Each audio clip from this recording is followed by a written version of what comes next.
নমস্কার বন্ধুরা, আশা করি সকলে খুব ভালো আছেন। আজ আপনাদের জন্য নিয়ে চলে এসেছি মন ভালো করা এক রেসিপি নিয়ে। বাঙালি মানেই মিষ্টি প্রেমী, তাই বাঙালির অতি পরিচিত অথচ বহু প্রাচীন এক মিষ্টি রয়েছে আজ শুধুমাত্র আপনাদের জন্যে। তাই একদম দেরি না করে স্টেপ বাই স্টেপ সমস্ত কিছু শিখে নিন খুব তাড়াতাড়ি। প্রথমে এর জন্য আমরা নিয়ে নিয়েছি রাঙা আলু সেদ্ধ, সেগুলোকে হাতের সাহায্যে ভালোভাবে ম্যাশ করে নিচ্ছি। অন্যদিকে কড়াইয়ে আমরা চাপিয়ে দিচ্ছি সাদা তেল, যাতে তেলটা খুব ভালোভাবে গরম হয়ে যায়। অন্য আরেকটি পাত্রে আমরা নিয়ে নিয়েছি জল এবং তার মধ্যে দিয়ে দিচ্ছি বেশ খানিকটা পরিমাণে চিনি। এদিকে তেল গরম হচ্ছে এবং রসও ফুটে তৈরি হচ্ছে। অন্যদিকে ম্যাশ করে রাখা রাঙা আলুর মধ্যে আমরা দিয়ে দিচ্ছি কিছুটা পরিমাণে সুজি, বেশ খানিকটা পরিমাণে ময়দা, কিছুটা চিনি।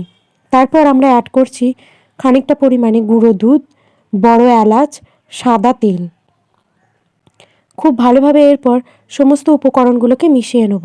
তবে অবশ্যই এর মধ্যে আপনারা অ্যাড করবেন খাবার সোডা। খুব ভালোভাবে আমরা এরপর সমস্ত উপকরণগুলোকে মিশিয়ে নিয়ে একটা সুন্দর ডো প্রস্তুত করে নেব। রাঙা আলু কিংবা মিষ্টি আলুর এই রেসিপিটি আপনারা বাড়িতে করে দেখবেন, মা ঠাকুমার হাতের স্বাদ ফিরে পাবেন। সেই বহু পুরাতন এই রাঙা আলুর পান্তুয়ার রেসিপি শুধুমাত্র আজকে রয়েছে আপনাদের জন্য। দেখুন, এদিকে রসও ফুটে তৈরি হয়ে গেছে, অন্যদিকে আমাদের রেস্টে রাখা আলুটাও পুরোপুরিভাবে তৈরি। এরপর হাতের সাহায্যে আরও কিছুক্ষণ মেখে নেব। লেচি কেটে সেখান থেকে ছোট ছোট বলের টুকরো বের করে নেব। এগুলো দিয়েই তৈরি হবে আজকের পান্তুয়া। মিষ্টির দোকানে এই পান্তুয়া কিন্তু আপনি পাবেন না, তাই বাড়িতেই এই শীত থাকতে থাকতে রাঙা আলু কিনে তৈরি করে ফেলুন রাঙা আলুর পান্তুয়া। রসটার টেক্সচারটা ঠিক এমনই রাখবেন, খুব বেশি গাঢ় করবেন না, তাহলে মিষ্টিটা যখন ডোবাবেন মিষ্টিটার মধ্যে রসটা পরিমাণ মতো ঢুকবে না। অন্যদিকে কেটে রাখা বলগুলোর মধ্যে থেকে একটি বাটির শেপ তৈরি করে নিয়েছি, তার মধ্যে দিয়ে দিয়েছি ছোট্ট একটি নকুলদানা। এটি দিলে ভেতরটা ঠিক মিষ্টির দোকানের পান্তুয়ার মতো ফাঁপ আসবে এবং খেতেও ভারী চমৎকার লাগবে। সমস্ত বলগুলোকেই তৈরি করে নিয়েছি। অন্যদিকে তেলও গরম হয়ে গেছে। এরপর সেই গরম করা সাদা তেলের মধ্যে সবকটি বল দিয়ে দিচ্ছি খুব ভালোভাবে ভাজার জন্যে।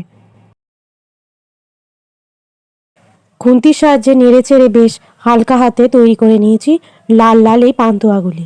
খুব ভালোভাবে কড়া করে যত ভাজবেন এর কালারটা তত বেশি সুন্দর লাগবে। এবার তেল ছেঁকে দিয়ে দেব ঠান্ডা করে রাখা রসের মধ্যে, তবে খুব বেশি ঠান্ডা কিন্তু রসটা করবেন না, হালকা একটু গরম থাকবে। দেখতেই পাচ্ছেন সুন্দরভাবে ধোঁয়াও উঠছে রসটার মধ্যে থেকে।